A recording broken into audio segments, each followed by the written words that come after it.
અમદાવાદના ચંડોળા વિસ્તારમાં આજે મેગા ડેમોલેશનની કામગીરી તંત્ર દ્વારા હાથ ધરવામાં આવી હતી।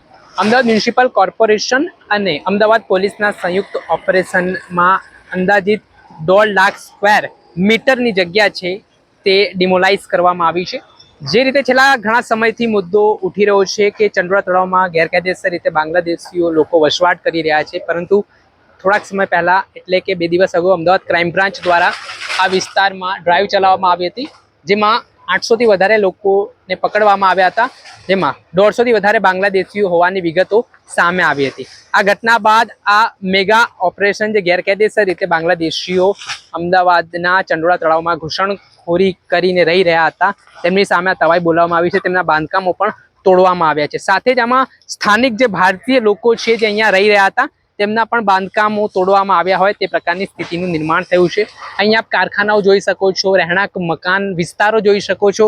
ત્યારે આ મોટા પાયે કામગીરી હાથ ધરવામાં આવી છે, જેમાં અંદાજિત 50 થી વધારે જેસીબી, 60 થી વધારે ડમ્પર, 2000ની આસપાસ પોલીસ જવાનો સવારથી જ આ મેગા ડિમોલેશનની કામગીરી કરવામાં આવી રહી છે। ચંડોળા તળાવ જે આગામી દિવસોમાં એક નવા પ્રોજેક્ટ પણ અહીંયા આવવાનો છે તેને ધ્યાનમાં રાખીને આ કાર્યવાહી કરવામાં આવતી હોય તેવું પણ કહેવાય રહ્યું છે। જે રીતે પહેલગામમાં આતંકી હુમલાની ઘટના સામે આવી હતી, આ ઘટના બાદ જે ગેરકાયદેસર બાંગ્લાદેશીઓ સમગ્ર ગુજરાતભરમાં હતા તે બાંગ્લાદેશીઓ સામે કાર્યવાહી કરવામાં આવી હતી।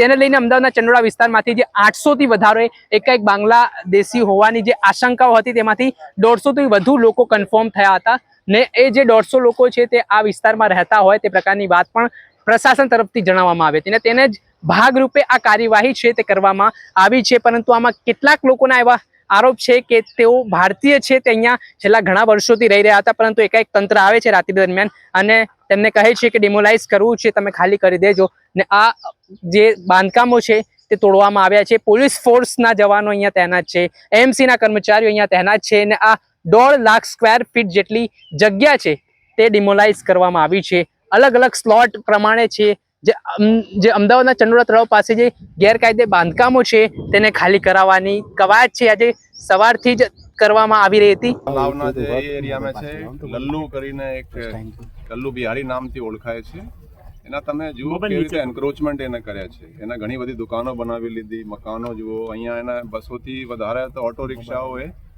રાખતા હતા, ભાડા ઉપર આપતા હતા અને એની પાસે ઘોડા પણ અહીંયા મળ્યા છે।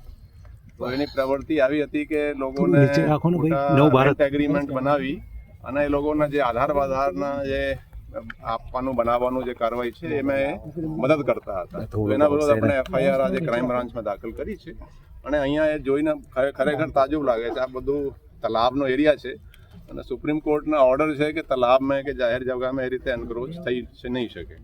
અગાઉ પણ અહીંયા 2009માં ખાસા ડિમોલિશન જે આ રીતેનું છે અને એટલું મોટું તો નહીં, પણ પહેલાં પણ અહીંયા કોર્પોરેશને ડિમોલિશન કર્યા હતા, પણ એ લોકો ફરીથી આ બનાવી લે છે। તો અત્યારે જે કાર્યવાહી છે બહુ વ્યવસ્થિત રીતે અમદાવાદમાં અહીંયા ચંડોળા તળાવ એરિયામાં ચાલી રહી છે। અહીંયા જોઈન્ટ કમિશનર ક્રાઇમ શરદ સિંઘલના સુપરવિઝન હેઠળ વ્યવસ્થિત કાર્યવાહી થઈ રહી છે।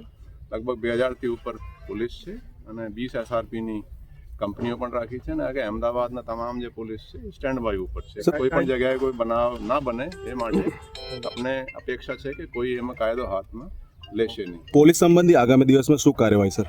આજે છે ખાસ કરીને જે બાંગ્લાદેશીઓ વિરુદ્ધ જે આપણે ડ્રાઈવ ચલાવી રહ્યા છીએ આ ચંડોળા તળાવ એરિયામાં જ નહીં, બીજા પણ અમદાવાદના જુદા જુદા એરિયામાં આપણે બાંગ્લાદેશીઓને શોધી રહ્યા છીએ અને અમુક જગ્યાએ આપણે સફળતા પણ મળી રહી છે। અત્યાર સુધી એ ખાસા નંબર આપણે મળી ગયા છે, લગભગ 190 થી ઉપર બાંગ્લાદેશીઓ આઈડેન્ટિફાઈ થઈ ગયા છે। હવે એના ડિપોર્ટેશનની કાર્યવાહી પોલીસ હાથ ધરશે। લલ્લા બિહારીની અપડેટ શું છે અત્યાર સુધી? લલ્લા બિહારીના જે એફઆઈઆર થઈ ગઈ છે એના અત્યારે એના વિરુદ્ધ જે કાર્યવાહી છે એના સાથે કોણ કોણ સાગરીતો હતા, કોણે બધા કરાવતા હતા, બીજી કોની સંડોવણી છે એ ક્રાઇમ બ્રાન્ચ તરફથી ઊંડાણથી તપાસ થશે અને જે કોઈ મળશે એમાં આરોપી તરીકે તો એને પોલીસ કાર્યવાહીના વિરુદ્ધ કાયદેસર કરશે। મકાનોના જે તોડવાનો છે અત્યારે કાર્યવાહી ચાલુમાં છે, એક્ઝેક્ટ આંકડા આપણે જોઈન્ટ કમિશનર ક્રાઇમ બ્રાન્ચ દ્વારા ને જે અહીંયા એક શખ્સનું નામ જે સામે આવી રહ્યું છે લાલા બિહારી, તે ગેરકાયદેસર રીતે લોકોને અહીંયા રહેવા માટે વસવાટ કરવા માટે જગ્યા આપતો હોય ભાડે તે પ્રકારની વાત પણ પણ કહેવાય રહી છે. અને આજે લાલા બિહારીની જે જગ્યા હતી તેના ઉપર જ તંત્રે તવાઈ બોલાઈ છે ને અહીંયા જે બાંધકામો છે તે તોડવામાં આવ્યા છે.